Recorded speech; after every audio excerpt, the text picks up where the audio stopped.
Good character traits can be potentially negative, dangerously negative, and hurt ourselves and our families. Rabbi Akiva had a balance between two amazing traits, which was greatness and humility. He knew that he achieved so much. He knew how great he was. He was the teacher of 24,000 students, and he started learning Torah at the age of 40. He knew his greatness. However, he attributed it to humility, knowing that it came no one other than Hashem, our God, and he knew to attribute all his success, all his greatness to God. He also knew that no matter how great he is, he for sure has so much more to go. And that's a beautiful balance of character traits of humility and greatness, knowing how great you are. How about kindness? Chesed is kindness. Chesed is in Hebrew, kindness. Isn't it beautiful to be so kind? I mean, knowing people who are very kind, it's just wonderful to be around them. They're always so helpful. They know exactly what to do. They say, I'll always be there for you. Call me. I'll always be there for you. The comment, I will always be there for you, is actually very dangerous.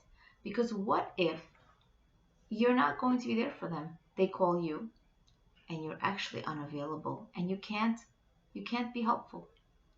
So you're not always there for them. The better way to say it is, I'll try to be there for you. Call me. I'll do the best that I can. I'll be happy to be there for you. I'm glad to help. I'm happy for the opportunity to help you. I want to be helpful. So chesed. You know, the Rabbi Shimon Pinchas, of blessed memory, tells us the most amazing way to be available to other people and to do kindness is to give them our time. To give them our time, to make ourselves available, to be there for them. You know, just like our children, our husbands, our co-workers, our families tell us things over and over, ask of us things over and over, and it can be annoying. How do we respond? Mommy, mommy, our children say. Am I always patient and loving? My husband may say things about his job that I may not particularly understand. It's in another language.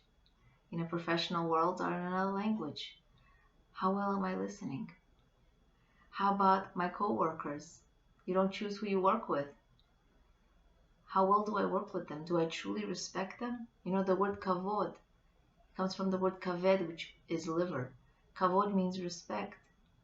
I need to really respect someone, not talk behind their back when they leave, because that's not true respect. It needs to come from an inner part of me for me to truly be respectful. You know, if there's a challenge for people who do chesed, who do kindness. These people are extremely sensitive to the needs of the poor, the needs of the needy, of the old, of other people who need things and need time and attention. And they're very, very sensitive themselves. People who do chesed love to be very helpful, but at the same time, it's very easy to hurt their feelings. Maybe they weren't invited, they get hurt. Maybe they were talked to in a certain way. It's easy to hurt their feelings.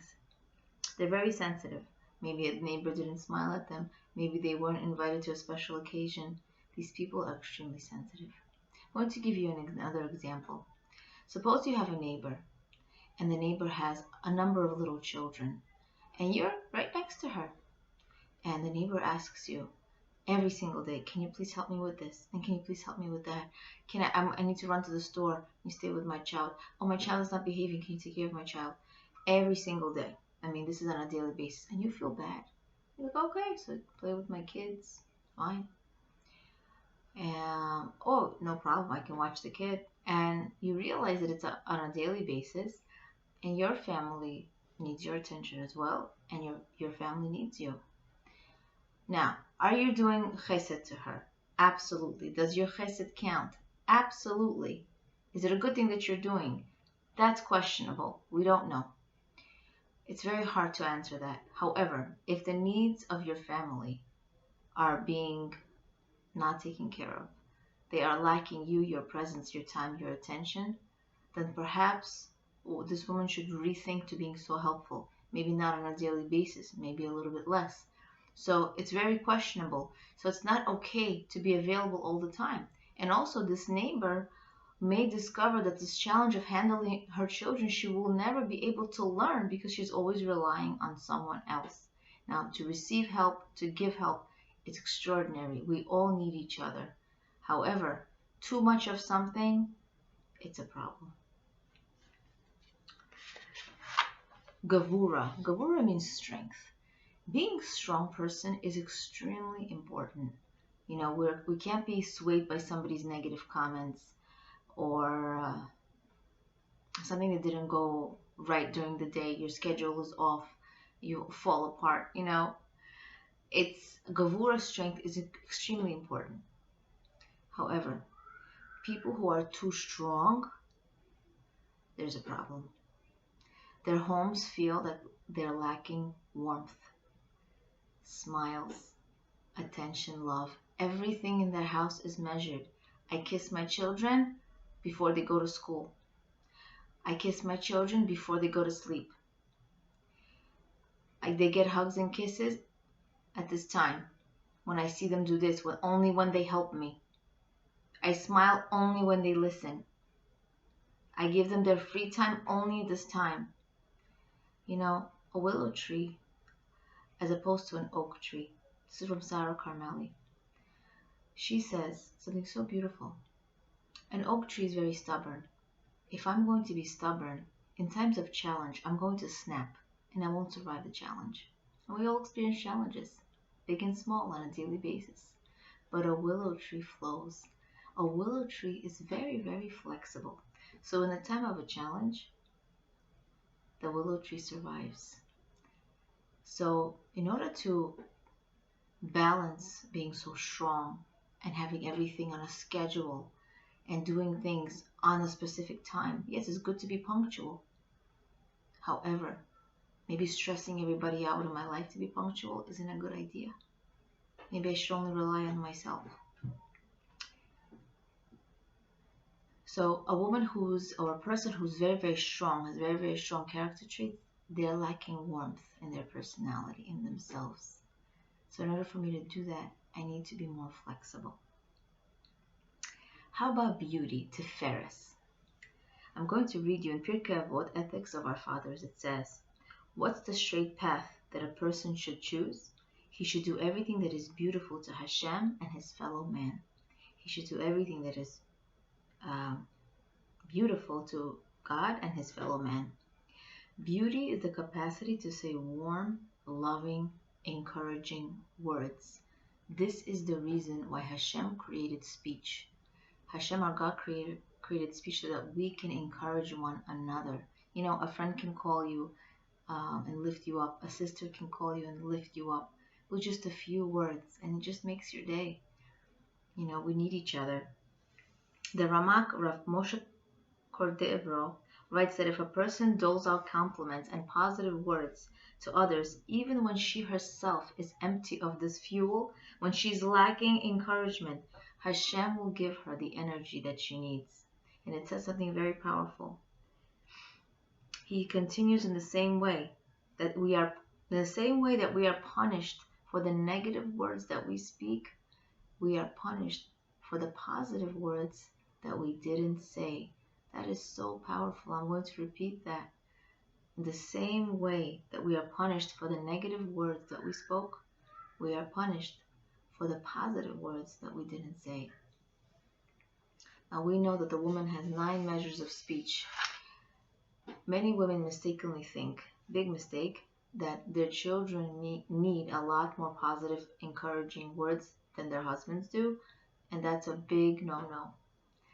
Men, they look like they're all macho, they don't need our words, everything's, they're making the money. If a woman doesn't build up her husband and believe in him, you're amazing. Thank you so much for working so hard for us. You bring us parnasa, you bring us the money. I don't know how you make time to learn. I don't know how you make time to help me. I don't know how you make time to do this errand around the house. Thank you so much. You're so exhausted. You bring up light into my home, into our home when you when you learn, when you go to synagogue, when you do this. You know, the littlest thing that they do, as Rebbetzin Kikl says, Devorah Kikl says, throw a party.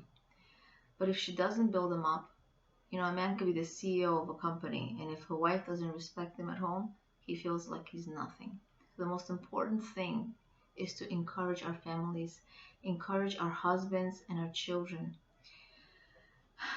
You know, there's a beautiful story where Rav Shlomo Zalman Auerbach of blessed memory would go to the house of mourning of parents who lost their child, and he would ask to speak to the mother. He would ask her, "Tell me something about your child." And she would say, she would describe the child, she would tell him about the child. Then he would say, how would you react if the child said, "I'm going to leave my house, I'm going to pack up and go"? How would you reply if he's packing up and going to Israel to learn? And the mother said, I'll be thrilled. He's going to Israel. He's going to learn Torah. For Torah, I'll do it. And then he asked, what will you pack in their backpacks? And she said beautifully, food, clothing, because she's a caring mother. And the rabbi said, that's going to spoil, and the clothes will get too small. And then she said, I'm going to pack the bag with lots of prayers, lots of tefillot, lots of prayers. Our greatest gift, Rabbi Shalom Arush says, the woman's greatest power, greatest gift is her prayer. You know, no matter what you're going through, whether it's differences with your husband on a religious level, maybe it's differences with your husband in any type of way, even raising the children, how to run the home, it doesn't really matter what it is.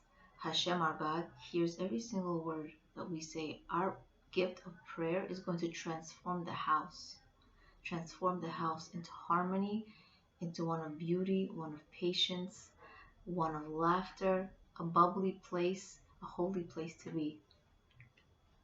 Now, you know, a lot of people, men, women, children, whoever you're living with, may already have packed up and left. What do I mean by this? Meaning mentally they're not there anymore.